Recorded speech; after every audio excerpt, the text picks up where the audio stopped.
आप सभी बच्चों को बहुत बहुत नमस्कार है। आशा करता हूं कि आप लोग स्वस्थ होंगे, मस्त होंगे। और भाई थोड़ा सा चैनल को सब्सक्राइब करें। देखिए, चैनल को सब्सक्राइब करना बहुत ज़रूरी है, चैनल को उठाना बहुत ज़रूरी है। और धीरे धीरे मैं भी आप लोगों के साथ जुड़ा हुआ हूं, लेकिन चैनल को थोड़ा सा आप लोग सब्सक्राइब करें, जिससे बेहतर से बेहतर इस चैनल पर कुछ अच्छा किया जा सके। जो बच्चे यूजीसी नेट की तैयारी कर रहे हैं, जो बच्चे किसी भी पीजीटी यानी कि कोई भी स्टेट हो पीजीटी की तैयारी कर रहे हैं, असिस्टेंट प्रोफेसर की तैयारी कर रहे हैं, टीजीटी की तैयारी कर रहे हैं, बिहार में बीपीएससी 4.0 की तैयारी कर रहे हैं, या कोई भी स्टेट पीसीएस भी आप दे रहे हैं, चाहे वो बीपीएससी हो, चाहे यूपी पीसीएस हो, एमपी पीसीएस हो, या हरियाणा राजस्थान का कोई एग्जाम दे रहे हैं, सभी परीक्षाओं के लिए मेरी क्लास बहुत ही महत्वपूर्ण है। और मैं दावे के साथ कह रहा हूं कि यूजीसी नेट के जो बच्चे हैं ऑलरेडी 100% क्वेश्चन आपको मेरी क्लास से मिलेगा। इसीलिए मैं यह कहूंगा कि आप लोग मेरी क्लास के साथ जरूर जुड़ें, चैनल के साथ जुड़ें, चैनल को सब्सक्राइब करें और थोड़ा सा आप लोग अपने ग्रुप में शेयर करें। यहाँ पर मैं राष्ट्रीय आंदोलन का जो पार्ट फर्स्ट है उसको पढ़ा चुका हूँ, और सुबह जो है आज ही सुबह मैंने 10 बजे उस क्लास को लिया था। अभी 6 बजे से फिर क्लास शुरू कर रहा हूँ, और आप लोग जो है इस तरह से पार्ट 2 जो राष्ट्रीय आंदोलन का है उसके साथ आप लोग जरूर जुड़ें। तो हम लोग पार्ट 2 में देखते हैं कि क्या कह रहा है। पार्ट 2 की बात अगर करें तो पार्ट 2 में थोड़ा अगर समझें तो निम्नलिखित कथनों पर विचार करिए। कांग्रेस ने बेलगांव अधिवेशन में गांधी जी की पहल पर विधान परिषदों में प्रवेश का विरोध बंद करने का निश्चय किया तथा कार्यकर्ताओं को चुनाव लड़ने और मतदान करने की इजाजत दी। ये ध्यान रखिएगा, क्योंकि शुरुआत में गांधी जी ने यह कहा था कि हम 1923 में जो चुनाव होने वाले हैं उसमें भाग नहीं लेंगे, जिसके कारण से कांग्रेस से अलग होकर मोतीलाल नेहरू, सीआर दास, इन लोगों ने एक नया दल बनाया, स्वराज दल, और इन लोगों ने तय किया कि हम चुनाव में बढ़ चढ़कर भाग लेंगे। लेकिन सितंबर 1923 में, इस बात को थोड़ा सा ध्यान रखना, सितंबर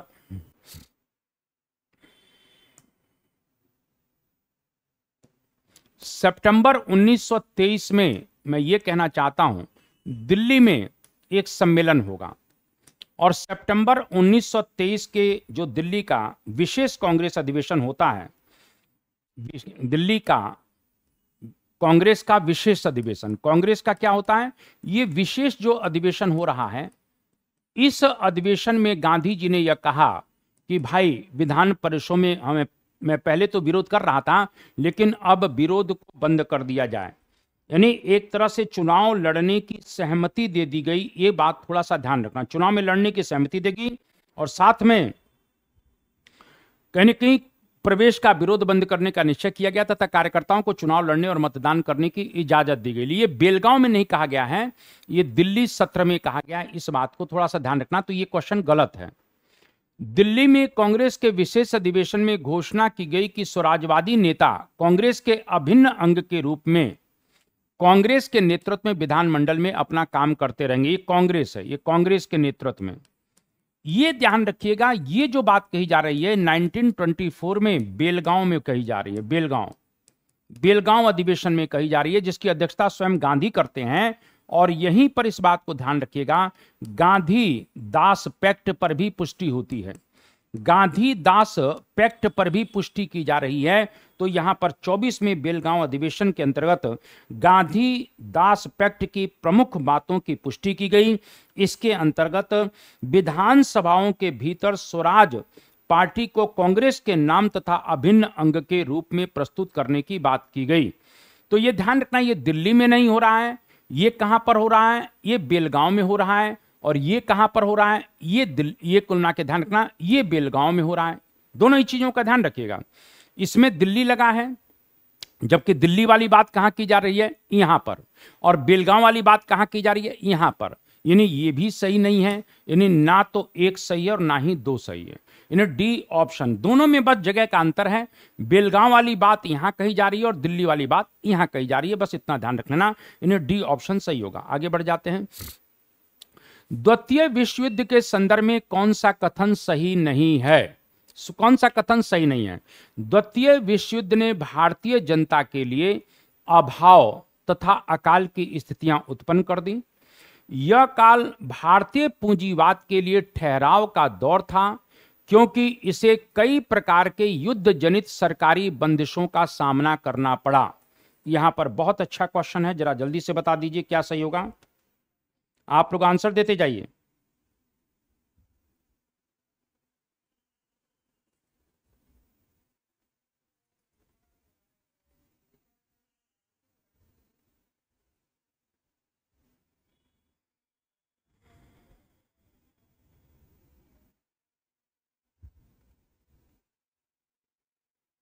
क्लियर।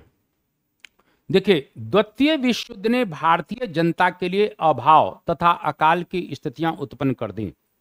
तो ये तो बात सही है, क्योंकि सेकंड वर्ल्ड वार जब हो रहा है तो स्वाभाविक रूप से जितने भी रिसोर्सेज थे वो पूरी तरह से युद्ध के लिए लग रहे थे। अनाज जो है बड़े पैमाने पर कहीं कहीं लोगों को नहीं दिया जा रहा था, अनाज को कुल मिला के सैनिकों के बीच में दिया जा रहा था। तो सेकंड वर्ल्ड वार के लिए इस प्रकार से भारतीय जनता के लिए बड़ा जो है मतलब त्रासदी का काल था। तो ये तो सही है।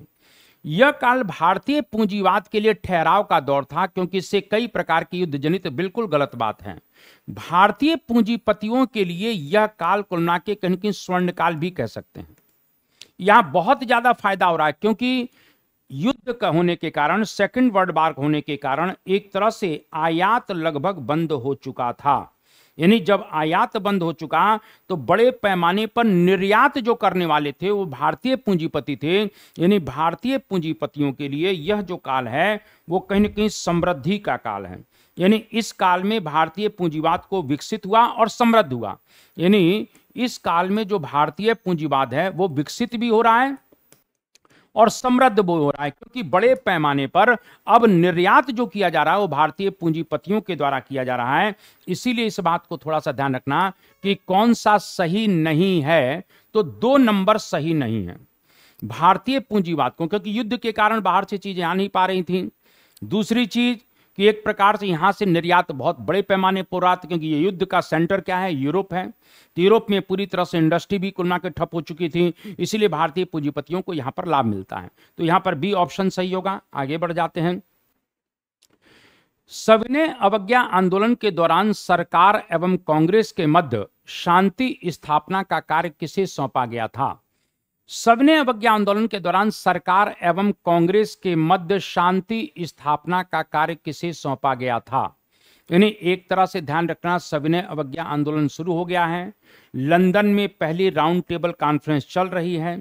तो पहली राउंड टेबल कॉन्फ्रेंस जब चलती है, यहां पर मैंने क्या कहा कि फर्स्ट, सेकंड और थर्ड 3 राउंड टेबल कॉन्फ्रेंस चलेगी।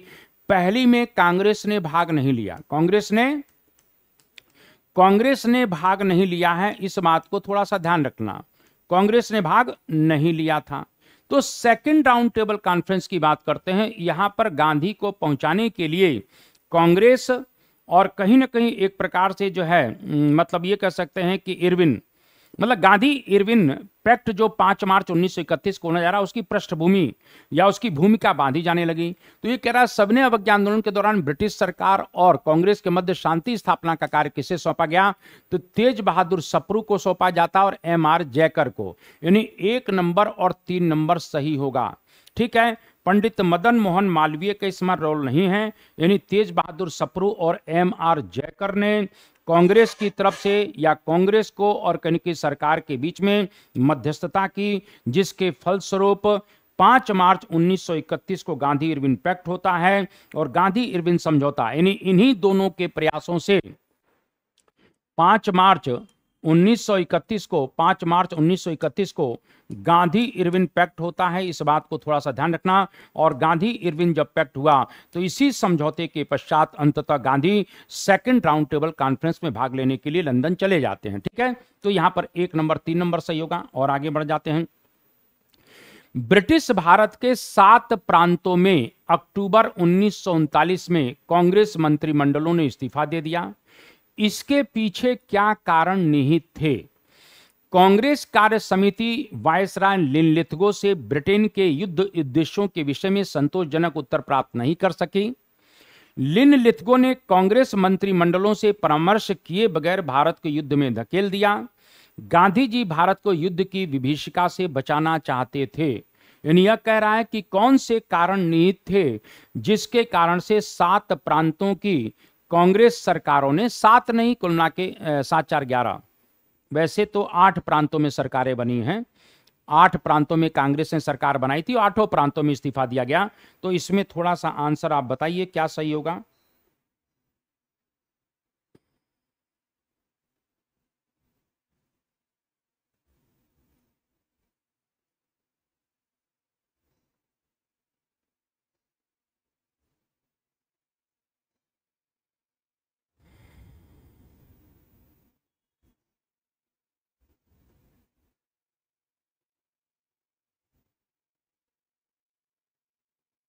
चलिए, बहुत अच्छी बात है।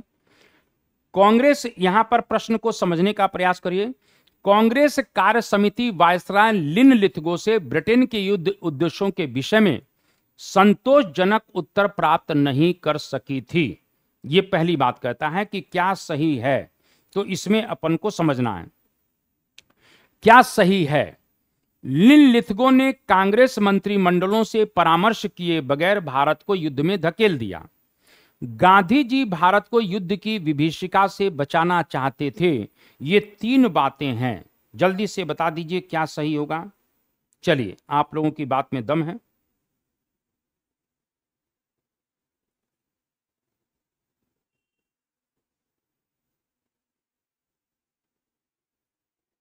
चलिए,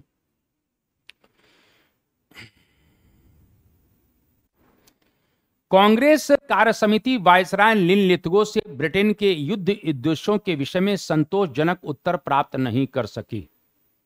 यहां पर ध्यान रखिएगा, ये उत्तर का तो प्रश्न होता ही नहीं है। क्यों?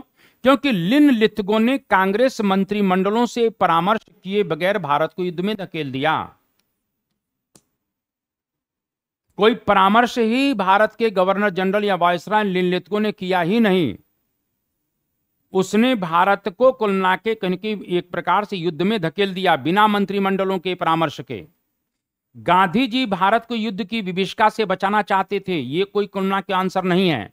ये जरूर कह सकते हैं कि कांग्रेस ने एक मांग किया था और कांग्रेस ने कहा था, कांग्रेस चाहती थी कि यदि भारत को युद्ध में शामिल किया जाए तो बदले में भारत को स्वतंत्रता का वादा देना होगा। यानी हम आपके साथ खड़े हैं, लेकिन बदले में हमको क्या चाहिए?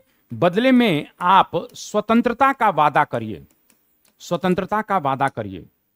यानी लोग नाराज हो गए, भाई हम 8 प्रांतों में सरकार बनाए हुए हैं और 8 प्रांतों में सरकार बनाए हैं और आप हमारे लिए कुछ कर ही नहीं रहे हैं। यह सबसे बड़ी बात थी ना कि 8 प्रांतों में सरकार है, आपने हमसे कोई परामर्श नहीं लिया, कोई विचार विमर्श नहीं किया। यदि हमारा सहयोग चाहते हैं तो हम कुल मिला के कहीं कि हमें बदले में स्वतंत्रता का कुल मिला के वादा करिए। इस पर कोई जवाब नहीं आया। लेकिन इन तीनों में अगर बात देखें तो सबसे बेहतर यह है कि कोई परामर्श किए बगैर भारत को युद्ध में शामिल कर दिया। अब क्या होगा कि कांग्रेस इसलिए मौन रह जाती है क्योंकि वो नहीं चाहती कि फासिस्टवादी ताकतों के खिलाफ जो ब्रिटेन लड़ रहा था उसको कोई असुविधा हो। फासिस्टवादी ताकतों के खिलाफ, हालांकि देखा जाए तो एक प्रकार से सुभाष बाबू कहते हैं कि भाई जर्मनी हमारा दुश्मन कहां है, जर्मनी हमारा दुश्मन कहां है कि हम आपके साथ खड़े हो जाएं। जर्मनी से तो हमारी कोई दुश्मनी नहीं है। लेकिन फिर भी कांग्रेस के अधिकांश वर्ग के लोग ये जानते थे कि फासिस्टवादी ताकतों के खिलाफ अगर ब्रिटिश सरकार लड़ रही है तो कुल मिला के हमें जो है चुप रहना चाहिए, हमें बाधा नहीं उत्पन्न करना चाहिए। लेकिन हम जो है त्यागपत्र क्यों दे रहे हैं? क्योंकि कहीं कहीं मंत्रिमंडलों से परामर्श नहीं किया गया था। क्योंकि 8 प्रांतों में, कहां पर कितनी प्रांतों में? 8 प्रांतों में सरकार बनी है। इस बात को थोड़ा सा ध्यान रखिएगा। और यहां पर एक प्रश्न आपसे ध्यान रख लेना, अगर 8 प्रांतों में आता है तो अक्टूबर 1939 में यह जो है त्यागपत्र होता है। और अक्टूबर 1939 में 8 प्रांतों की सरकारों ने जब त्याग दिया तो 22 दिसंबर 1939 को एक प्रकार से ध्यान रखना, अंबेडकर और जिन्ना जो मुस्लिम लीग के नेता हैं, इनने मिलकर मुक्ति दिवस मनाया है। मुक्ति दिवस मनाया। इसी मुक्ति दिवस को क्या कहा जाता है? इसी मुक्ति दिवस को कहीं ना कहीं धन्यवाद दिवस भी कहा जाता है। तो ये थोड़ा सा ध्यान रखिएगा। यहां पर इस प्रकार के प्रश्न बन सकते हैं। 28 महीने तक, कितने महीने तक?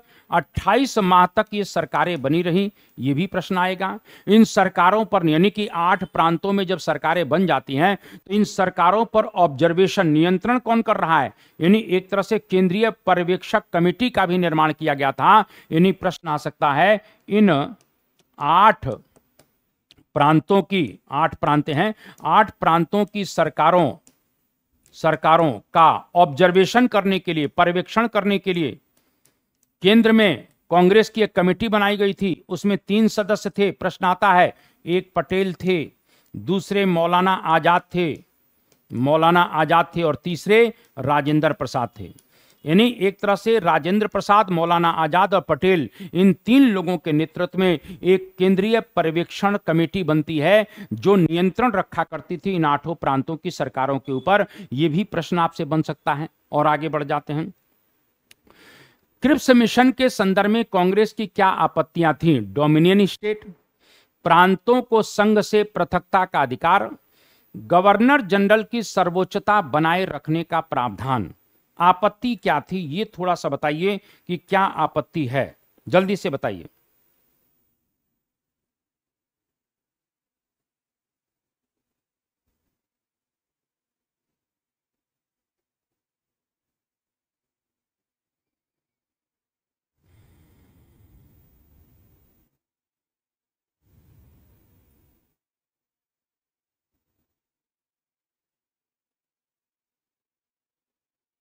चलिए, बहुत अच्छी बात है।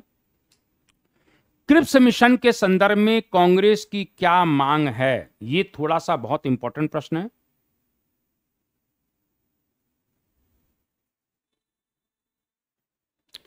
यहां पर यह ध्यान रख लेना, ये मार्च 42 में जब स्टैफर्ड क्रिप्स आते हैं, कौन आते हैं? Stafford Cripps. तो ये स्टैफर्ड क्रिप्स जब आ जाते हैं, ये बहुत इंपॉर्टेंट बात है।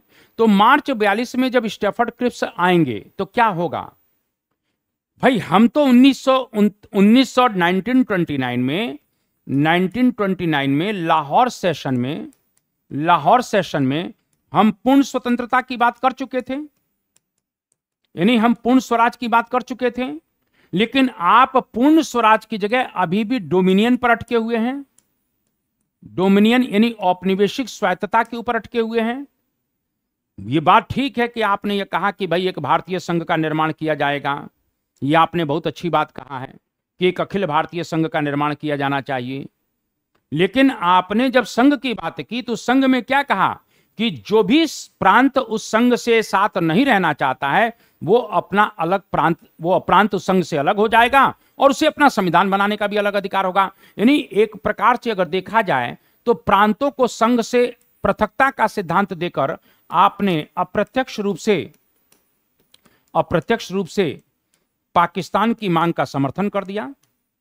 तो आपने पाकिस्तान की मांग का समर्थन भी तो कर दिया है, यह भी तो कुल ना कि आप गलत कर रहे हैं। यानी पहली बार कहीं की अप्रत्यक्ष रूप से पाकिस्तान की मांग का समर्थन इसी में किया गया, यानी कुल ना कि क्रिप्स मिशन में किया गया। तभी तो गांधी जी नाराज हो गए और गांधी जी ने क्रिप्स मिशन को कहा कि यह उत्तर तिथीय चेक है, यानी पोस्ट डेटेड चेक है। गवर्नर जनरल की सर्वोच्चता को बनाए रखने का प्रावधान था। भैया आप ये बताइए कि गवर्नर जनरल की सर्वोच्चता अभी पहले की तरह रहेगी? पहले की तरह वो वीटो करता रहेगा? सरकार को, मान लीजिए हम लोग सरकार में बैठे हुए हैं और हमारी कोई भी बात अगर नहीं समझ में आ रही है, कोई प्रस्ताव हम लेकर आए, तो अभी भी उसके पास पूरी तरह से वीटो पावर है। यानी गवर्नर जनरल की सर्वोच्चता अभी भी बनी रहेगी। तो यहां पर तीनों ही बातों को लेकर इस प्रकार से विरोध हम कर रहे हैं। 1 2 3 तीनों ही बातें सही है, इस बात को थोड़ा ध्यान रख लेना। क्लियर है? इसके बाद और आगे बढ़ जाते हैं। भारत छोड़ो आंदोलन के संदर्भ में निम्नलिखित कथनों में से कौन सा सही है? भारत छोड़ो आंदोलन के संदर्भ में निम्नलिखित कथनों में से कौन सा सही है? डॉक्टर भीमराव अंबेडकर ने इस आंदोलन को अपना समर्थन नहीं दिया। कांग्रेस से वैचारिक विरोध के बावजूद मुस्लिम लीग ने आंदोलन में सक्रिय भागीदारी की। साम्यवादियों की भूमिका इस आंदोलन में व्यापक थी। क्या सही होगा, जल्दी से बता दीजिए।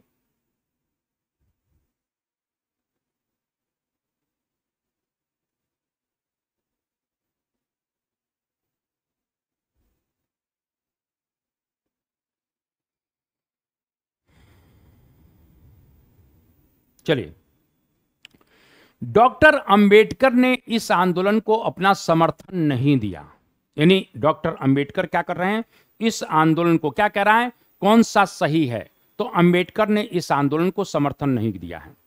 यहां तक कि अंबेडकर ये कहते हैं कि कानून और व्यवस्था को कमजोर करना पागलपन है, जबकि दुश्मन हमारी सीमा पर आ चुका है। यानी एक प्रकार से अंबेडकर ने कहा है कि कानून व व्यवस्था को कमजोर करना पागलपन है, जबकि दुश्मन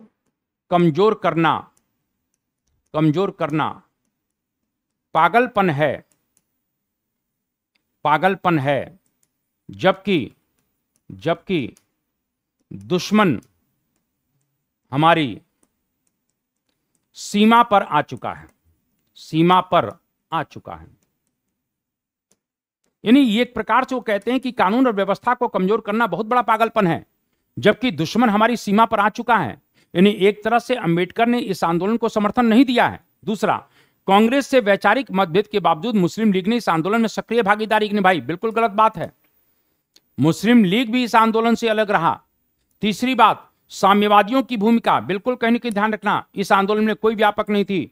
जब सोवियत संघ ने इस आंदोलन में ब्रिटेन के साथ खड़ा हो जाता है तो साम्यवादी भी इस आंदोलन से अलग हो गए, क्योंकि उन्होंने, जो भारत के कम्युनिस्ट थे, वो अपना आदर्श किसको मानते थे, सोवियत संघ को। तो यहां पर 2 और 3 नंबर गलत होगा, केवल एक सही है। अंबेडकर ने इस आंदोलन को अपना समर्थन नहीं दिया था, बिल्कुल सही बात है। एक और क्वेश्चन है, जो भारत छोड़ो आंदोलन से अंबेडकर क्यों नहीं जुड़ पाए, ये भी बहुत इंपॉर्टेंट बात है। और वो इंपॉर्टेंट बात थोड़ा सा हम लोग जो है अगर बात करते हैं तो इसको समझने का प्रयास करना चाहिए कि वो क्यों है। तो इस प्रकार से कहीं ना कहीं मैं ये कहना चाहता हूं कि आखिर अंबेडकर क्यों नहीं जुड़ पाए, ये बहुत इंपॉर्टेंट है।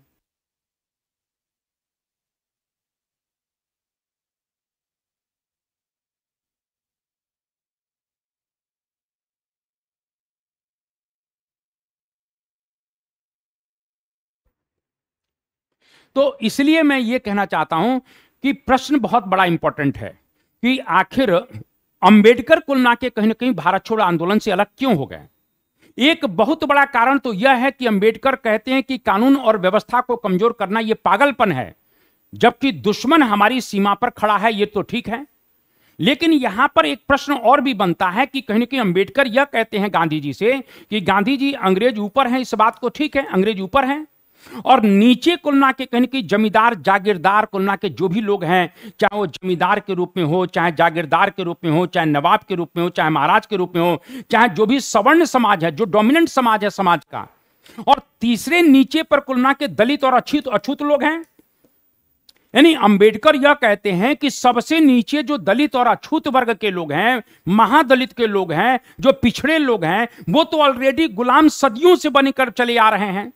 भाई, भारत छोड़ो आंदोलन में कहीं ना कहीं अंबेडकर का तर्क अपनी जगह बहुत उचित है। वो ये कहते हैं कि भाई हम तो सदियों से गुलाम हैं, अंग्रेज नहीं आए थे, उससे पहले भी राजाओं के, महाराजाओं के, नवाबों के, जो भारत का सवर्ण समाज है, डोमिनेंट समाज है, हम उसके गुलाम रहे हैं, हमारे ऊपर अत्याचार और अन्याय शोषण हुआ है। तो ये बताइए, हम तो गुलाम ऑलरेडी हैं, हम अंग्रेजों के गुलाम थोड़ी हैं। अंग्रेजों का गुलाम तो ये वर्ग है जो दलित समाज है, जो सवर्ण समाज है, ये कुल ना के, सॉरी, जो जमींदार वर्ग है, जो सवर्ण समाज है, जो डोमिनेंट कास्ट है, वो अंग्रेजों के गुलाम हैं, हम नहीं हैं। अगर अंग्रेज यहां से चले जाएंगे तो ये मुक्त होंगे, दलित समाज, महादलित समाज, पिछड़ा समाज कहीं की मुक्त कहां है, वो कहां स्वतंत्र हो पाएगा। भारत छोड़ो आंदोलन से अगर अंग्रेज चले भी जाते हैं तो हमें क्या लाभ मिलेगा, हम तो ऑलरेडी गुलाम बने रहेंगे।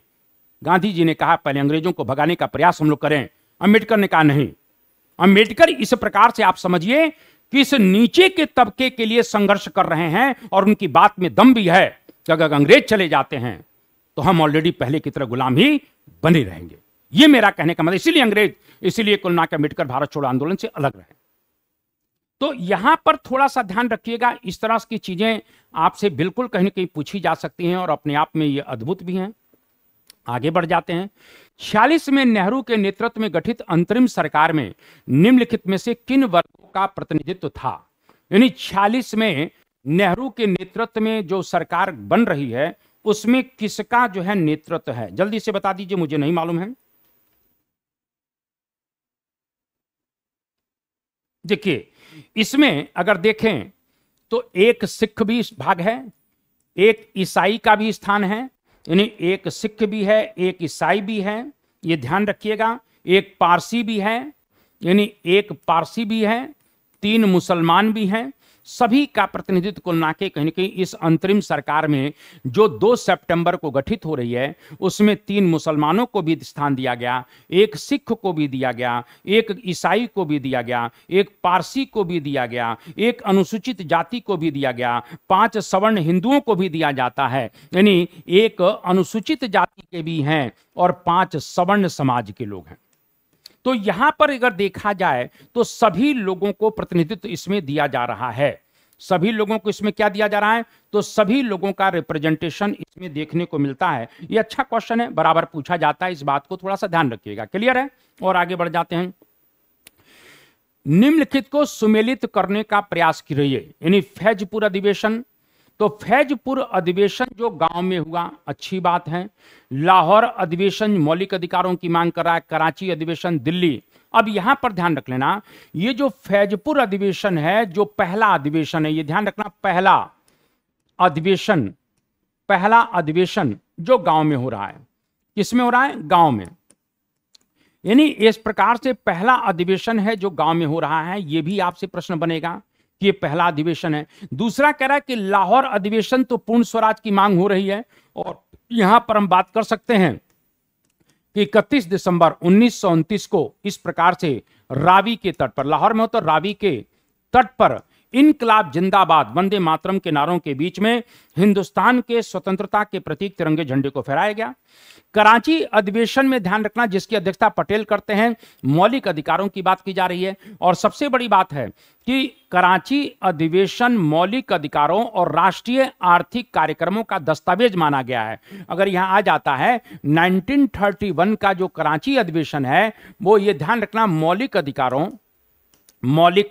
अधिकारों और राष्ट्रीय आर्थिक कार्यक्रमों का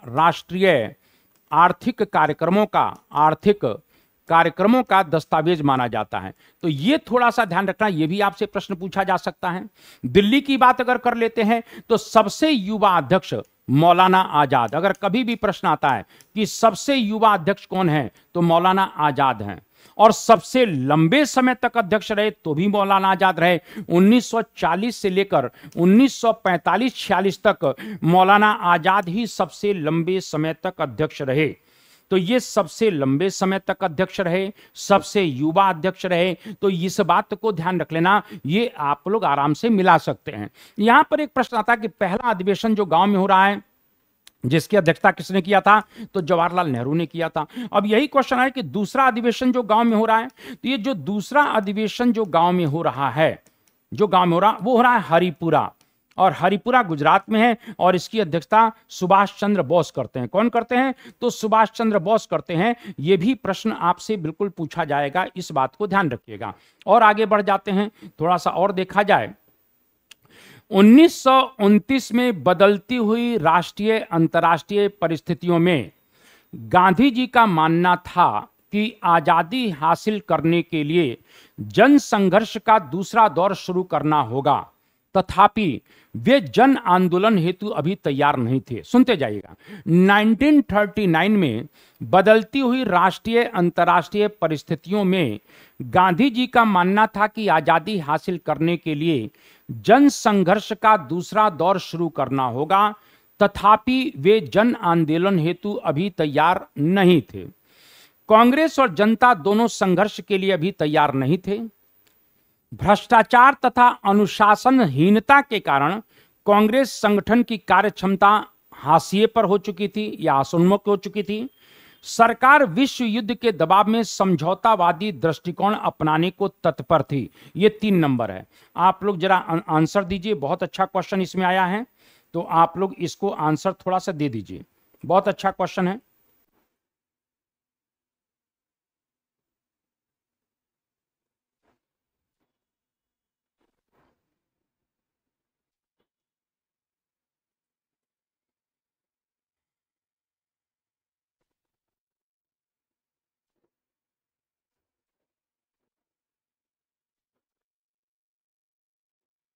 चलिए, बहुत अच्छी बात है, आगे बढ़ जाते हैं। कांग्रेस और जनता दोनों संघर्ष के लिए अभी तैयार नहीं थी, बिल्कुल नहीं तैयार थी। यानी जहां तक जनता से मतलब क्या है, किसान और मजदूर। भाई गांधी के आंदोलन के ये दोनों बहुत महत्वपूर्ण अंग थे और गांधी इस प्रकार से एनालिसिस कर चुके थे या भांप चुके थे कि अभी ना तो कांग्रेस के लोग तैयार हैं और ना ही कॉमन लोग कहीं ना कहीं इस प्रकार से जो है आंदोलन के लिए तैयार हैं। ये बात थोड़ा सा ध्यान रखना। तो इस तरीके से ये तो बात सही है। दूसरी बात, कांग्रेस के अंदर जो भ्रष्टाचार और अनुशासनहीनता आ गई थी, उसके कारण कांग्रेस संगठन की कार्य क्षमता से भी कुल ना के कहीं कहीं एक प्रकार से हास्योन्मुख हो चुकी थी। ये बात सही है। यानी गांधी जी को यह बात का एहसास हो चुका था कि कांग्रेस संगठन घोर अनुशासनहीनता से ग्रस्त हो चुका है, इसीलिए यह भी बात सही है। लेकिन सरकार विश्व युद्ध के दबाव में आकर समझौतावादी दृष्टिकोण अपनाने को तत्पर थी, यह बात बिल्कुल गलत है। सरकार किसी भी प्रकार का समझौता करने के लिए तैयार नहीं है। आप देख लीजिए 1942 में गांधी 21 दिन के पूना के आगा खां पैलेस में हड़ताल पर अनशन करेंगे, मरणासन्न स्थिति आ जाएगी, ऑपरेशन रोबिन लागू करने का प्लान बन जाएगा, लेकिन सरकार झुकने के लिए तैयार नहीं थी। इसीलिए 3 नंबर गलत है, 1 और 2 सही है। इस प्रकार से 1 और 2 नंबर को थोड़ा सा हम लोगों को ध्यान रखना है। क्या रखना है? 1 और 2। आगे बढ़ जाते हैं। माउंटबेटन योजना में क्या हासिल नहीं हुआ? माउंटबेटन योजना में क्या हासिल नहीं हुआ? मुस्लिम बहुसंख्यक यदि चाहें तो अलग अधिराज्य बना सकते हैं, पर इसके लिए एक अलग संविधान निर्मात्री समिति गठित होगा। सिंध तथा बलूचिस्तान में जनमत संग्रह द्वारा यह निश्चित किया जाएगा कि वे पाकिस्तान में मिलना चाहते हैं या नहीं। पंजाब, बंगाल तथा असम के विभाजन हेतु एक सीमा आयोग का गठन किया जाना था। रजवाड़ों को स्वविवेक से भारत या पाकिस्तान में शामिल होने की छूट दी गई थी। इस प्रकार से इसमें क्या सही होगा? माउंटबेटन प्लान के बारे में आप जल्दी से बता दीजिए।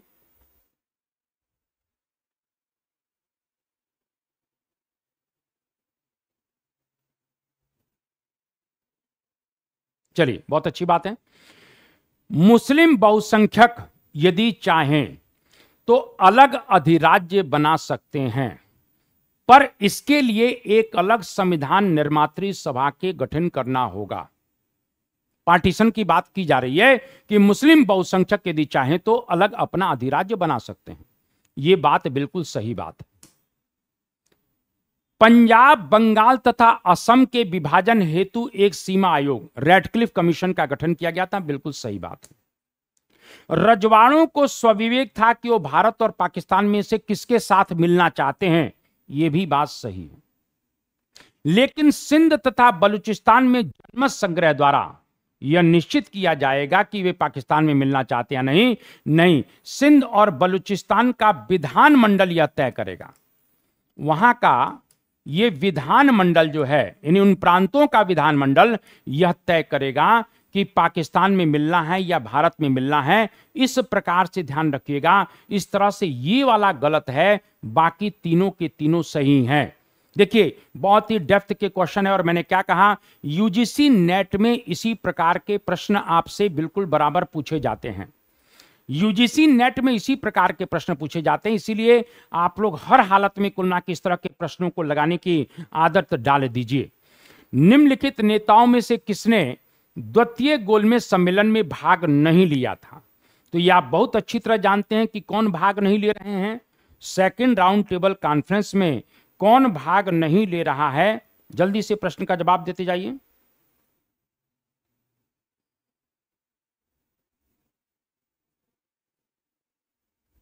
चलिए, बहुत अच्छी बात है। इसमें ध्यान रखना, राजेंद्र बाबू भाग नहीं लेंगे, बाकी गांधी भी भाग लेंगे, सरोजिनी नायडू भी भाग लेंगे, पंडित मदन मोहन मालवीय भी भाग लेंगे, महादेव देसाई भी भाग लेंगे जो इनके सेक्रेटरी थे, गांधी के सेक्रेटरी महादेव देसाई भी भाग लेंगे, क्या नाम है, घनश्याम दास बिरला भी भाग लेंगे, देवदास गांधी भी, यानी गांधी के पुत्र जो हैं वो भी भाग लेंगे। इस तरह के क्वेश्चन आपसे पूछा जाएगा।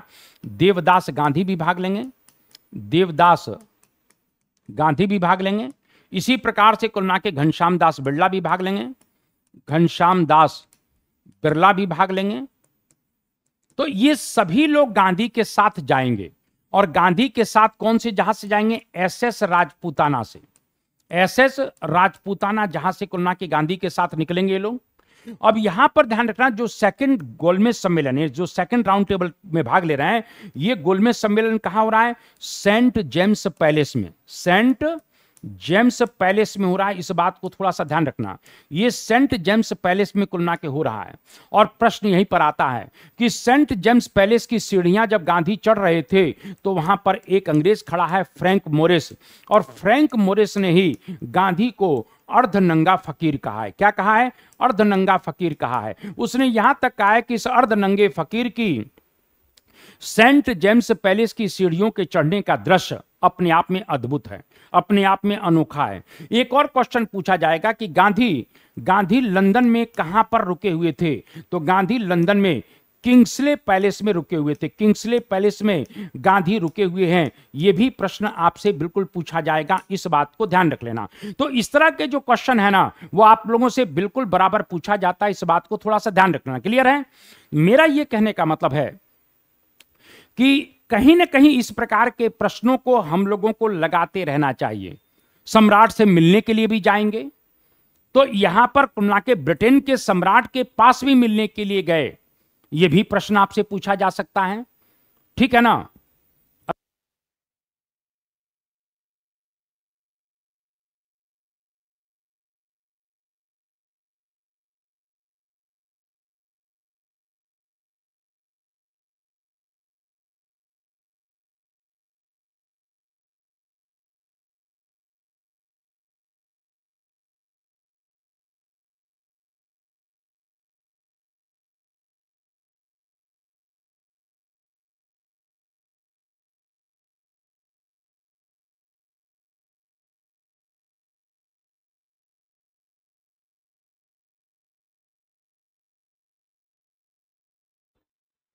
तो यहां पर थोड़ा सा ध्यान रख लेना। इस तरीके से मैं ये कहना चाह रहा हूं कि गांधी इस प्रकार से जब सेकंड राउंड टेबल कॉन्फ्रेंस में भाग लेने के लिए गए, तो कौन कौन जा रहा है? कहीं कि गांधी के साथ सरोजिनी नायडू भी हैं, पंडित मदन मोहन मालवीय भी हैं, और कहीं ना कहीं महादेव देसाई भी हैं, देवदास गांधी भी हैं, घनश्याम दास बिरला भी हैं।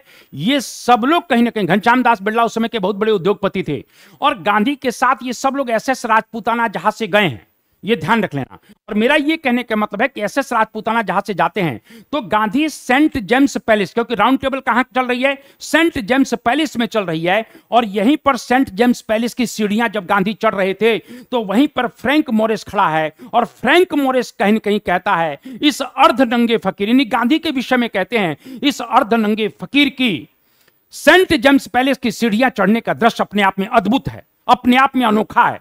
प्रश्न आएगा गांधी कहां ठहरे हुए थे? तो गांधी लंदन में किंग्सले पैलेस में ठहरे हुए हैं।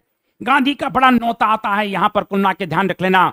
कहीं ना कहीं गांधी ब्रिटेन के सम्राट से भी मिलने के लिए गए बर्किंघम पैलेस में। ये सभी क्वेश्चन आते हैं बर्किंघम पैलेस में, यानी गांधी ब्रिटेन के सम्राट के बुलावे पर बर्किंघम पैलेस में जाते हैं। बड़े पत्रकारों ने कहा, बड़े लोगों ने कहा, देखिए जी आप कोट पैंट पहन कर जाइए, सम्राट की बात है। गांधी जी ने कहा सुनो सुनो, हम लंगोटी में आए हैं, लंगोटी में ही जाएंगे, आपके सम्राट को मिलना है तो मिल ले। इस प्रकार से सम्राट से मिलने के लिए वो कुल के छोटे से कपड़ा जो लंगोटी टाइप का था उसमें पहनकर और बर्किंघम पैलेस में सम्राट से मिलने के लिए चले गए। ब्रिटेन के सम्राट से मुलाकात हुई। मुलाकात के पश्चात जब सम्राट ने पूछा, या पत्रकारों ने भी पूछा कि भाई आप ये बताइए कि इतने छोटे से कपड़ों में गांधी से सम्राट से हमारे मिलने के लिए गए हैं, तो जानते हो गांधी ने क्या जवाब दिया? गांधी ने यह जवाब दिया कि कुल मिला के हमारे हिंदुस्तान का कपड़ा, हमारे लोगों का कपड़ा आपके ब्रिटेन के सम्राट ने चुरा कर रख लिया है, छीन कर रख लिया है, लूट कर रख लिया है। मेरे पास कपड़ा नहीं है, इसीलिए मैं अर्धनग्न बनकर आपके सम्राट से मिलने के लिए आया हूं। यह है गांधी का करेज, यह है गांधी का साहस, मैं यह कहना चाहता हूं। तो इस प्रकार से आप ध्यान रखिएगा, इस तरह की चीजें यादगार बन जाती हैं। यहां पर थोड़ा सा ध्यान रखिएगा, गांधी जब लौटते हैं, तो जब गांधी लौटते हैं यहां से, तो इस प्रकार से बेसंटियाना बंदरगाह से लौटे, बेसंटियाना जहाज से लौटते हैं। कहां से लौटते हैं? बेसंटियाना जहाज से कुल मिला के कहीं की लौटते हैं। और बेसंटियाना जहाज से जब लौटे, इटली का पुत्र था, जब उससे लौटते हैं तो लोगों ने पूछा कि गांधी जी क्या लेकर आए हैं। गांधी जी ने कहा, देखो जी, मैं आया हूं, लेकिन आपने जो मुझे जिम्मेदारी दी थी, आपने जो मुझे पताका आपने दिया था, आपने जो मुझे झंडा दिया था, उसको मैंने झुकने नहीं दिया। मैं खाली हाथ लौटा हूं। गांधी ने आते कहा कि मैं खाली हाथ लौटा हूं, लेकिन मैंने इस देश की इज्जत का बट्टा नहीं लगने दिया। जो आपने झंडा दिया था उसको मैंने झुकने नहीं दिया। इस प्रकार से ध्यान रखना, ये भी प्रश्न, इस तरह के प्रश्न कब कहां प्रश्न बन जाएगा, कब कौन सा प्रश्न कहां बन जाएगा, ये सर यूजीसी नेट की परीक्षाएं हैं। ये यूपीएससी से भी ज्यादा बड़ी लेवल के तुलना के कहीं कहीं एक प्रकार से हिस्ट्री के प्रश्न पूछे जाते हैं। तो इसीलिए हमें हर तरह से प्रिपेयर रहना है और हर तरह के क्वेश्चनों को लगाते रहना है, ये मेरा कहने का मतलब है। क्लियर है? और आगे बढ़ जाते हैं। निम्नलिखित में से कौन सा सुमेलित नहीं है? भारतीय जल सेना अधिनियम 1927, सविनय अवज्ञा आंदोलन 1930, सेकंड राउंड टेबल 1931 और सांप्रदायिक पंचायत कम्युनल अवार्ड। जल्दी से प्रश्न का जवाब देते जाइए, मुझे बिल्कुल भी नहीं मालूम है।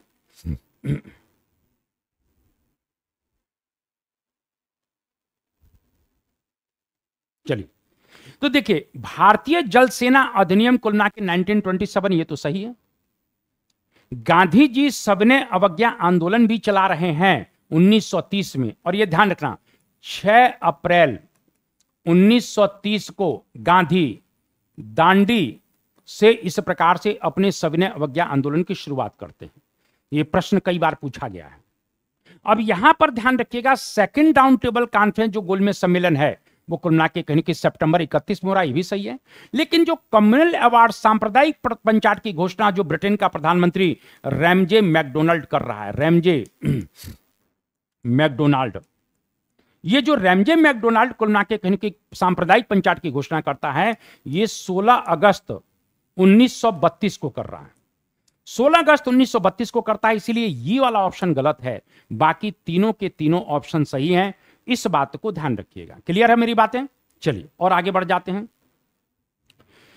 निम्नलिखित घटनाओं का कालानुक्रम बताइए। साइमन आयोग की नियुक्ति, जलियांवाला बाग हत्याकांड, महात्मा गांधी की दांडी यात्रा और फिरोज शाह मेहता की मृत्यु।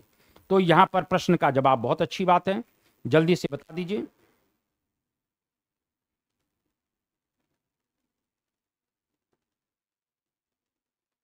देखिए, फिरोज शाह मेहता एक तरह से देखा जाए 1915 में इनकी मृत्यु होती है, 1915 में। और इन्होंने एक मतलब बंबई के सर्वमान्य कुल मिला के कांग्रेसी नेता हैं, और कह सकते हैं कि गोपाल कृष्ण गोखले की तरह ये भी उदारवादी विचारधारा के थे। यहां पर जो हम लोग बात करना चाह रहे हैं, तो वो मैं ये कहना चाहता हूं, फिरोज शाह मेहता की मृत्यु होती है और इन्होंने एक समाचार पत्र निकाला था, बॉम्बे क्रॉनिकल। बॉम्बे क्रॉनिकल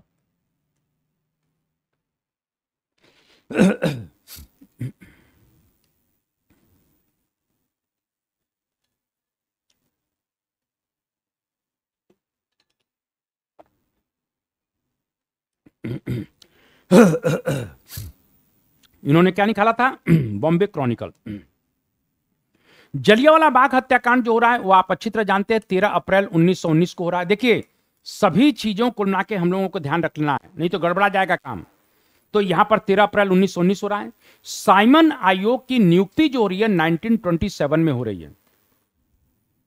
लेकिन ध्यान रखना, इस साइमन आयोग, सर जॉन साइमन की अध्यक्षता में 7 सदस्यीय कमीशन है, 7 सदस्यीय कमीशन है, इसीलिए इसको श्वेत कमीशन भी कहा गया है। क्या कहा गया है? श्वेत कमीशन भी कहा जाता है, इस बात को ध्यान रखिएगा। अब जो मेरी बात कहना है कि ये कमीशन भारत में 2 बार आया है। कमीशन गठित हुआ था 27 में, लेकिन आया था 1928 में। इसी कमीशन की रिपोर्ट के आधार पर 3 राउंड टेबल कॉन्फ्रेंस में भारत के आने वाले संविधान के ऊपर डिस्कस किया जाएगा, इस बात को ध्यान रखिएगा। साइमन आयोग की नियुक्ति होगी, जलियांवाला बाग, महात्मा गांधी की दांडी यात्रा, तो 12 मार्च 1930, यह ध्यान रख लेना, 12 मार्च 1930 को गांधी जी दांडी मार्च करते हैं और 5 अप्रैल को वो गुजरात के नौसारी जिले के स्थान पर, कहां पर? दांडी में पहुंच जाते हैं। 6 अप्रैल को यहीं पर समुद्र के तट पर है दांडी, नमक कानून का उल्लंघन करके इस तरह से नमक सत्याग्रह की शुरुआत करते हैं? यह भी प्रश्न आपसे बिल्कुल पूछा जाएगा। तो अब आप लोग अंदाज लगा सकते हैं कि कब कौन सा सही होगा, एकदम बताने की जरूरत नहीं है। तो यहां पर थोड़ा सा ध्यान रखना, इसी तरह के प्रश्नों को हम लोगों को हल करते रहना है। और आप लोगों से मेरा हम्बल रिक्वेस्ट है कि आप मेरे को मत छोड़िए, मुझसे जुड़े रहिए, क्योंकि बहुत सी बातों को कुल मिला के कहीं कहीं हम लोग यहीं पर शॉर्ट आउट करेंगे। ठीक है, आगे बढ़ जाते हैं। आईएनए के अधिकारियों पर मुकदमा चलाया गया, तो स्वाभाविक रूप से आजाद हिंद फौज कहते हैं कि 18 अगस्त 1945 को एक कह सकते हैं कि अभी विवादित है, लेकिन ऐसा माना जाता है कि 18 अगस्त 1945 को सुभाष चंद्र बोस की मृत्यु की बात की जाती है। कुछ लोग कहते हैं ऐसा नहीं हुआ, जो भी रहा हो। उसके बाद आजाद हिंद फौज के सेनानियों को गिरफ्तार किया जाता है और दिल्ली के लाल किले में मुकदमा चलाया जाता है। इसमें 2-3 लोगों का नाम बहुत इंपॉर्टेंट है। एक कौन है? गुरुबख्श सिंह ढिल्लो, गुरुबख्श सिंह ढिल्लो। इसके बाद शाहनवाज खां और प्रेम सहगल।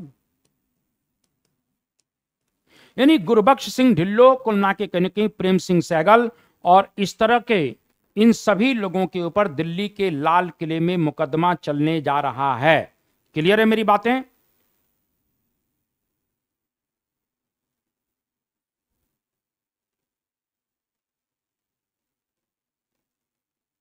चलिए, अब यहां पर मैंने अभी कहा है कि आजाद हिंद फौज के सेनानी हैं। दिल्ली के लाल किले में अब इनकी पैरवी शुरू होगी, और दिल्ली के लाल किले में जब पैरवी शुरू होगी तो इसमें कौन कौन लोग भाग लेंगे, ये आपसे बिल्कुल कहीं ना कहीं पूछा जाता है। इस बात को थोड़ा सा ध्यान रखना। तो उसमें जो बचाव पक्ष के मुख्य वकील थे, उनमें थे भूला भाई देसाई। ये बचाव पक्ष के कुलना के वकीलों के प्रमुख थे। इसके बाद और इसमें कौन लोग शामिल हुए, तो जवाहरलाल नेहरू भी शामिल होते हैं, तेज बहादुर सप्रू भी शामिल होते हैं, कैलाश नाथ काटजू भी शामिल होते हैं। ऐसे बहुत से वकीलों का पैनल हमको देखने को मिलता है। इसमें तेज बहादुर है, तेज बहादुर सप्रू भी हैं।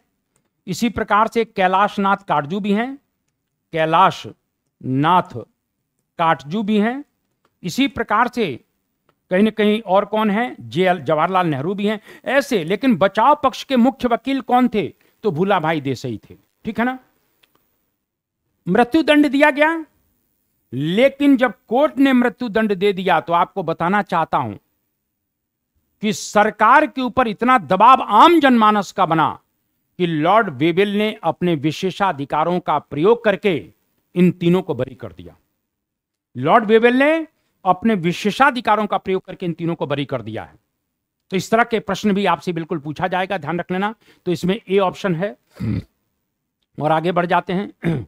निम्नलिखित घटनाओं को कालानुक्रम में व्यवस्थित करिए। चलिए व्यवस्थित कर लेते हैं। पूना पैक्ट, तो आप लोग बहुत अच्छी तरह जानते हैं ये पूना पैक्ट 16 अगस्त 1932 को जब कम्युनल अवार्ड आएगा, कम्युनल अवार्ड में क्या किया गया, दलित समाज को हिंदू समाज से पृथक मानकर उनको सेपरेट इलेक्शन यानी पृथक प्रतिनिधित्व दिया गया। गांधी इस समय पूना के यरवदा जेल में बंद हैं, यरवदा जेल में। और यहीं पर गांधी 20 सितंबर 1932 को आमरण अनशन पर बैठ जाते हैं। कौन से अनशन पर? आमरण अनशन पर गांधी बैठ गए। अंततः कहीं न कहीं अंबेडकर के ऊपर दबाव होता है और गांधी और अंबेडकर के बीच में 25 सितंबर 1932 को एक पैक्ट होता है जिसको पूना पैक्ट के नाम से जाना जाता है। तो यहां पर आता है कि पूना पैक्ट कब हो रहा है, तो 25 सितंबर 1932। गांधी इरविन पैक्ट यानी गांधी जब सविनय अवज्ञा आंदोलन चला रहे हैं तो तेज बहादुर सप्रू और M.R. जयकर के प्रयासों से 5 मार्च 1931 को गांधी इरविन पैक्ट हुआ। गांधी इरविन पैक्ट होता है, जिसको दिल्ली पैक्ट भी कहते हैं, जिसको क्या कहते हैं, दिल्ली पैक्ट भी कहते हैं। ठीक है। क्रिप्स मिशन जो आ रहा है वो मार्च 1942 में आ रहा है, इस बात को ध्यान रख लेना। यही क्रिप्स मिशन को गांधी जी ने पोस्ट डेटेड चेक कहा था, यानी उत्तर तिथीय चेक कहा है, ये ध्यान रखिएगा। और क्यों कहा?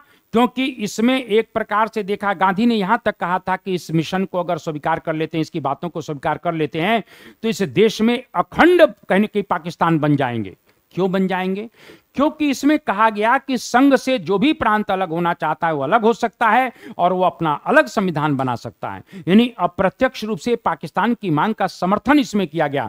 तो ये ध्यान रखना, ये भी प्रश्न है। सविनय अवज्ञा आंदोलन, ये ध्यान रखिएगा, 12 मार्च 1930 नहीं लगाना है। 12 मार्च 1930 गांधी के दांडी मार्च का है। सविनय अवज्ञा आंदोलन जो शुरू होगा वो 6 अप्रैल 1930 को दांडी से नमक कानून, जिसको नमक सत्याग्रह भी कहते हैं, नमक कानून तोड़कर इसकी शुरुआत होती है। तो यहां पर 25 सितंबर 1932 गांधी इरविन पैक्ट, 5 मार्च 1931, 6 अप्रैल 1930 को सविनय अवज्ञा आंदोलन, और कहीं ना कहीं क्रिप्स मिशन मार्च 1942। क्लियर है बच्चे? देखिए, एक एक बातों को कहीं ना कहीं हमको मालूम करते रहना है।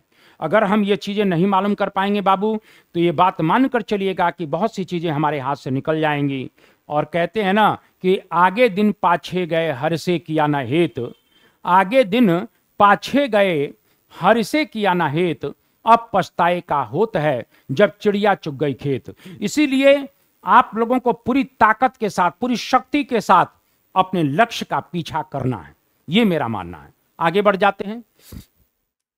यहां पर क्या कहता है, मुस्लिम लीग एवं भारतीय राष्ट्रीय कांग्रेस के बीच राजनीतिक गतिरोध को दूर करने के लिए CR फार्मूला किसने बनाया था? CR फार्मूला किसने बनाया है? यह भी बहुत इंपॉर्टेंट बात है कि CR फार्मूला किसने बनाया था। तो C राजगोपालाचारी हैं, चित्तरंजन दास हैं, VP मोहनन है। तो यहां पर ध्यान रख लेना, इस तरह से C राजगोपालाचारी, और ये गांधी जी की अनुमति से होगा, गांधी जी की अनुमति से कुल ना के, ये ध्यान रखना, जुलाई 1944 में ये फार्मूला आता है। जुलाई 1944 में ये फार्मूला आएगा। और जुलाई 1944 में क्या फार्मूला आएगा?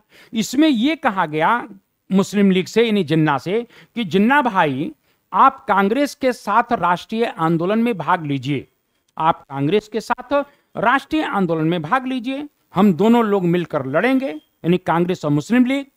उसके बाद जब देश आजाद हो जाता है तो यहां पर कहीं ना कहीं जो आप चाहते हैं पंजाब और जो आप चाहते हैं बंगाल, इस बंगाल में और इस पंजाब में एक जनमत संग्रह करा लिया जाएगा। और जब जनमत संग्रह करा लिया जाएगा और वो जनमत संग्रह अगर ये कहेगा कि नहीं भाई हम अलग देश चाहते हैं, तो आप जैसा कहेंगे वैसा कर लिया जाएगा, आपके पाकिस्तान की बात को स्वीकार कर लिया जाएगा। यहां पर कहीं ना कहीं जिन्ना तैयार नहीं हुआ। जिन्ना का कहना था कि जनमत संग्रह नहीं होगा, और जनमत संग्रह अगर होगा भी तो सिर्फ मुसलमान वोट करेंगे। अब बताइए महाराज, यहां पर इतनी बड़ी पॉपुलेशन हिंदुओं की थी, उनको वोट का अधिकार ही नहीं दिया तूने।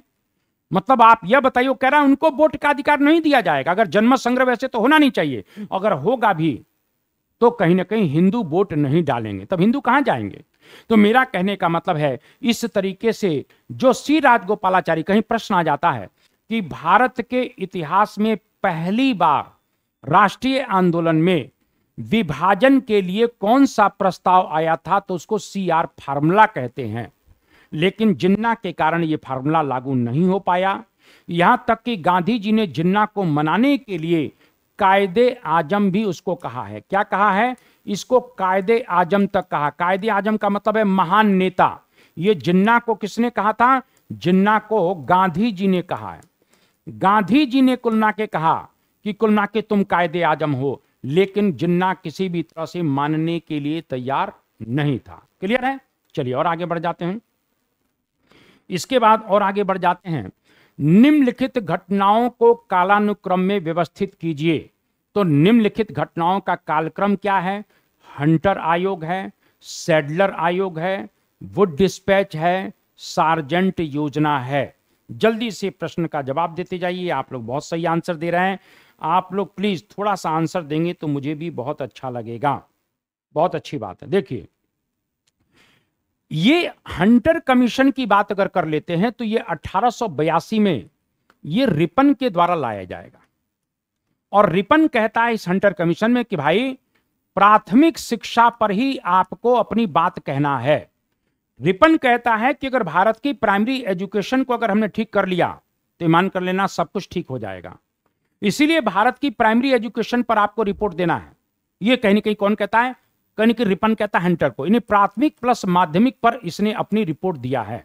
किसने? Hunter commission. आगे बढ़ जाते हैं। यहां सैडलर कमीशन जो था वो 1917 में आया। हार्टो कमीशन यानी सैडलर कमीशन, सॉरी, तो 1917 में तुलना के सैडलर कमीशन 1917 में आता है। वुड का घोषणा पत्र भारत में शिक्षा व्यवस्था को व्यापक स्वरूप देने के लिए यहां पर क्वेश्चन बनता है। चार्ल्स वुड के समय में, चार्ल्स वुड के द्वारा डलहौजी के समय में, किसके समय में? डलहौजी के समय में यह क्वेश्चन बन सकता है कि चार्ल्स वुड के द्वारा डलहौजी के समय में ये वुड का घोषणा पत्र लाया जाएगा। ये अपने आप में इंपॉर्टेंट है। इस प्रकार से इस घोषणा पत्र में कहीं ना कहीं 3 विश्वविद्यालयों की बात की गई है। यानी कलकत्ता विश्वविद्यालय की बात की गई, कुल मिला के कहीं कहीं बंबई विश्वविद्यालय की बात की गई और मद्रास, यानी कहीं ना कहीं अब यूनिवर्सिटियों की बात की जा रही है। इसी प्रकार से शिक्षा के लिए डायरेक्टरों की नियुक्ति, शिक्षा निदेशक की नियुक्ति की बात की जा रही है। इसमें वैज्ञानिक शिक्षा की भी बात की जाती है, यानी साइंस टेक्नोलॉजी की बात, वैज्ञानिक और तकनीकी शिक्षा की बात की जा रही है। और सबसे बड़ी बात है कि इस वुड घोषणा पत्र में महिला शिक्षा को भी स्थान दिया गया। जो अभी तक महिला शिक्षा के ऊपर कहीं पर भी कोई बात नहीं हो रही थी, महिला शिक्षा के ऊपर भी इसमें बात की जा रही है। यह भी बहुत इंपॉर्टेंट है। यानी वुड घोषणा पत्र को ध्यान रखना। एक और बात कही जाती है, भारतीय शिक्षा इतिहास का, भारतीय शिक्षा इतिहास का, भारतीय शिक्षा इतिहास का इसको मैग्ना कार्टा भी कहा जाता है। भारतीय शिक्षा इतिहास का इसको क्या कहते हैं? Magna carta. महान आज्ञा पत्र किसको कहा जाएगा? वुड घोषणा पत्र को कहा जाएगा। और सार्जेंट योजना जो आ रही है वो 1944 में आ रही है। कब आ रही है? 1944 में सार्जेंट योजना आएगी। और इसमें कहा जाएगा कि कुल मिला के पहली बार ब्रिटिश योजना में अगर आता है तो अनिवार्य और निःशुल्क शिक्षा की बात की जाएगी। कभी भी आता है कि अनिवार्य और निःशुल्क शिक्षा योजना की बात किस योजना में की गई है? तो 1944 के सार्जेंट योजना में किया गया है। वैसे गांधी की वर्धा योजना में भी यह प्लान था, लेकिन वर्धा योजना जो 1937 में आने वाली थी वो विश्व युद्ध के कारण नहीं आ पाई। उसमें भी 2 से 7 क्लास तक के बच्चों को, यानी कि कुल मिला के हम कह सकते हैं कि भाई 14 वर्ष तक के बच्चों को एक प्रकार से अनिवार्य और निःशुल्क शिक्षा की बात इसमें भी की जा रही है। किसमें? वर्धा योजना में। लेकिन सरकार की तरफ से सार्जेंट योजना में बात की जा रही है। यह भी प्रश्न आपसे बनेगा। और आगे बढ़ जाते हैं। और क्या कहता है? नीचे दिए गए कूटों के ऊपर, यानी यह भी बात बहुत इंपॉर्टेंट है। थोड़ा सा देखा जाए क्या कह रहा भाई। कथन और कारण को सही बताना है। नीचे दिए गए 2 कथन दिए गए हैं, एक को कथन एक को कारण। अच्छा, बात मान लेते हैं भाई। 1946 में मुस्लिम लीग ने कैबिनेट मिशन प्लान के लिए दी गई अपनी स्वीकृति वापस ले ली थी। 1946 में मुस्लिम लीग ने कैबिनेट मिशन प्लान को दी गई अपनी स्वीकृति वापस ले ली थी। अच्छी बात है। 1946 में गठित अंतरिम सरकार में मुस्लिम लीग शामिल हुई थी। जल्दी से बता दीजिए, जल्दी से प्रश्न का जवाब देते जाइए। क्या सही है क्या नहीं सही है? मुझे इस बारे में बिल्कुल भी कुछ भी आइडिया नहीं है। तो कथन कारण के ऊपर आप लोग जवाब दीजिए।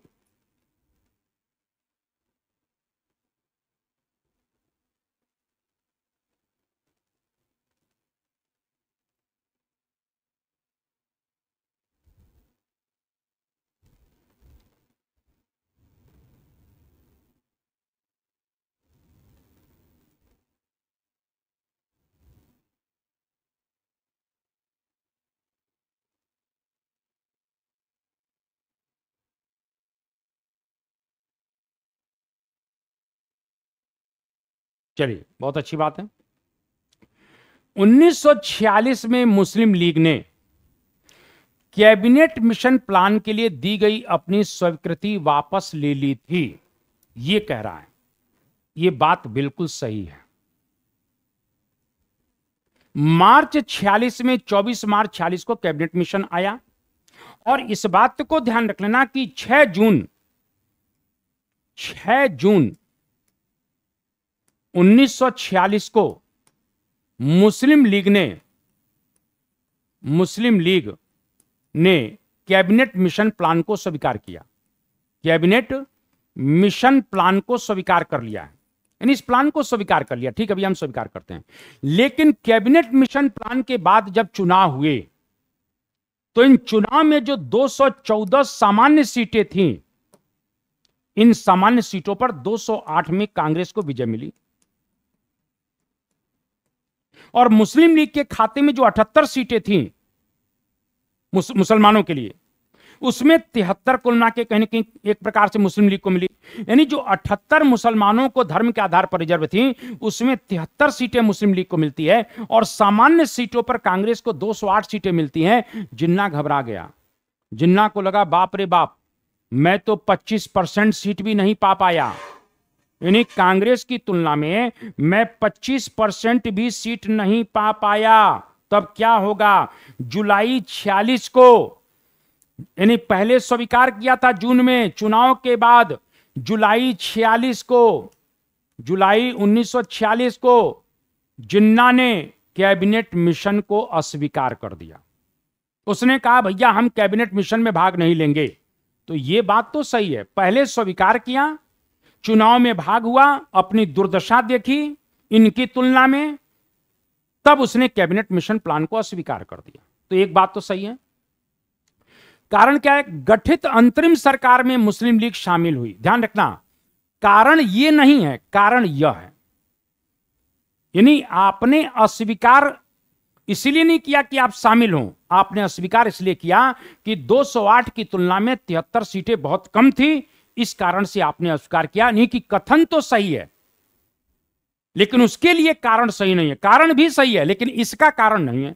अब क्या है? 1946 में गठित अंतरिम सरकार में मुस्लिम लीग शामिल हुई, बिल्कुल शामिल हुई। शुरुआत में अंतरिम सरकार जो नेहरू के नेतृत्व में 2 सितंबर 1946 को बनेगी, उसमें लॉर्ड वेबल के समझाने के पश्चात अंततः अक्टूबर 1946 में मुस्लिम लीग शामिल हो जाती है। यानी कथन और कारण दोनों सही है, लेकिन मैंने क्या कहा कि व्याख्या नहीं कर रहा है। ये कारण इसकी व्याख्या नहीं कर रहा है, इसकी व्याख्या कारण के रूप में ये कर रहा है। यानी एक प्रकार से बी ऑप्शन सही होगा। यानी कथन कारण दोनों सही हैं, लेकिन कारण एक ही व्याख्या नहीं कर रहा है, क्योंकि कारण अंतरिम सरकार में शामिल होने के कारण इन्होंने नहीं छोड़ा था, सीटें कम आने के कारण मुस्लिम कुलना के कैबिनेट मिशन का बहिष्कार किया था। बाद में बेबिल ने समझाया तो अक्टूबर 1946 में अंतरिम सरकार में शामिल होते हैं। और आप लोग बहुत अच्छी तरह जानते हैं कि लियाकत अली कैबिनेट मुस्लिम लीग का ही था, जो एक तरह से वित्त मंत्री बन जाता है। जोगिंदर नाथ मंडल एक प्रकार से मुस्लिम लीग के ही थे, जो विधि मंत्री बन जाते हैं। तो यहां पर बी ऑप्शन सही होगा, इस बात को ध्यान रखिएगा। क्लियर है? और आगे बढ़ जाते हैं। स्वतंत्रता पूर्व भारत में निम्नलिखित में से किसने केंद्रीय विधानसभा में स्वराज दल का समर्थन किया था? स्वतंत्रता पूर्व भारत में निम्नलिखित में से किसने केंद्रीय विधानसभा में स्वराज दल का समर्थन किया था? मौलाना आजाद, राजेंद्र प्रसाद, जवाहरलाल नेहरू। भैया ये तीनों के तीनों गांधीवादी हैं। ये तीनों के तीनों कौन हैं? गांधीवादी हैं। और 1922 के गया अधिवेशन में ये अपरिवर्तनवादी हैं। अपरिवर्तनवादी का मतलब क्या है कि ये गांधी के विचारों से सहमत होते हुए ये चुनाव में भाग नहीं लेंगे। तो स्वराज दल का विधानसभा में समर्थन कौन करेगा? मोहम्मद अली जिन्ना करेंगे। कौन करेगा? तो मोहम्मद अली जिन्ना करेंगे। इस बात को ध्यान रखना। तो मोहम्मद अली जिन्ना करेंगे, इस बात को थोड़ा सा ध्यान रखना। इसके बाद अगर हम यहां पर बात अगर थोड़ा सा कर लेते हैं तो निम्नलिखित में से किस वर्ष बंगाल के मिदनापुर जिले में जातीय सरकार का गठन हुआ है? किस वर्ष कुल मिला के जातीय सरकार का गठन हो रहा है? जल्दी से कुल मिला के, मुझे तो इस बारे में बिल्कुल भी नहीं मालूम है, ये तो आप ही लोगों को बताना पड़ेगा। जल्दी से बताइए।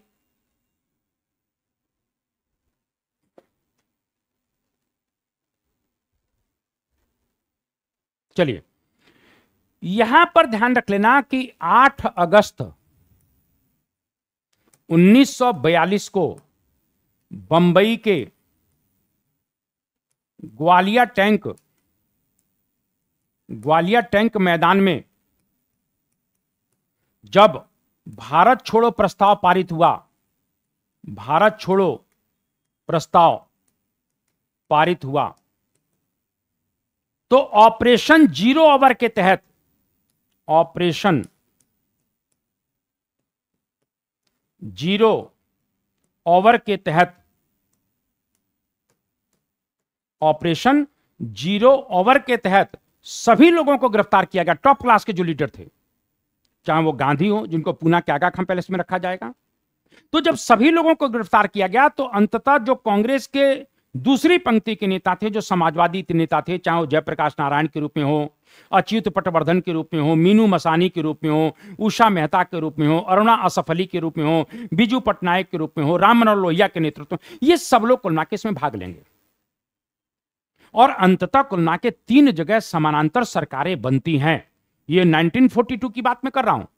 पहली सरकार अगर बनेगी तो पहली जो सरकार बनेगी वो सतारा में बनेगी, अरे सॉरी, पहली सरकार जो बनेगी वो बलिया में, और बलिया में जो सरकार बनेगी, सरकार बनने का मतलब क्या है, समानांतर सरकार का मतलब कि वहां पर कुछ समय के लिए अंग्रेजी व्यवस्था को पूरी तरह से ठप कर दिया गया। तो बलिया में जो चीतू पांडे के नेतृत्व में, किसके, चीतू पांडे के नेतृत्व में, तो बलिया में जो सरकार बनेगी वो चीतू पांडे के नेतृत्व बनेगी। दूसरी सरकार मैंने जैसा कि अभी लिखा है बंगाल के मिदनापुर में, मिदनापुर में जो सरकार बन रही है वो जातीय सरकार बन रही है। कौन सी सरकार बन रही है, यानी इस प्रकार से 1942 में जो मिदनापुर में सरकार बन रही है वो जातीय सरकार के रूप में गठित होती है। इस बात को थोड़ा सा ध्यान रखना, ये क्वेश्चन आपसे कई बार पूछा गया है, कई बार क्वेश्चन पूछा गया है। और जब जातीय सरकार का गठन होता है तो यहां पर एक सेना गठित की जाएगी, विद्युत वाहिनी सेना, विद्युत वाहिनी सेना का गठन किया जाएगा। यहां पर जो तीसरी सरकार जो सबसे लंबे समय तक चलेगी वो सतारा की सरकार है, और सतारा की जो सरकार है ये सबसे लंबे समय तक, सबसे लंबे समय तक, ये 45 तक चली है, 1945 तक चली है। और इसमें वाईबी चौहान, यानी कुल मिला के वाईबी चौहान और नाना पाटिल यहां पर नेतृत्व दे रहे हैं। तो यहां पर ध्यान रखना, इस तरह से जो सरकारें बन रही हैं उसके बारे में भी प्रश्न आपसे बिल्कुल पूछा जा सकता है।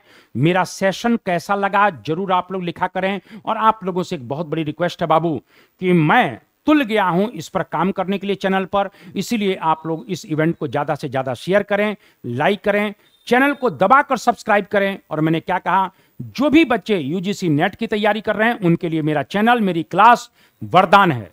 जो भी नेट जेआरएफ की तैयारी कर रहे हैं उनके लिए वरदान है, पीजीटी की तैयारी कर रहे हैं उनके लिए वरदान है, जो बीपीएससी ट्री की तैयारी कर रहे हैं वरदान है, स्टेट पीसीएस की जो तैयारी कर रहे हैं सभी क्वेश्चन आपको यहां से मिलेंगे। इसीलिए आप लोग मेरी क्लास के साथ जुड़ें और चैनल को सब्सक्राइब करें। नमस्कार।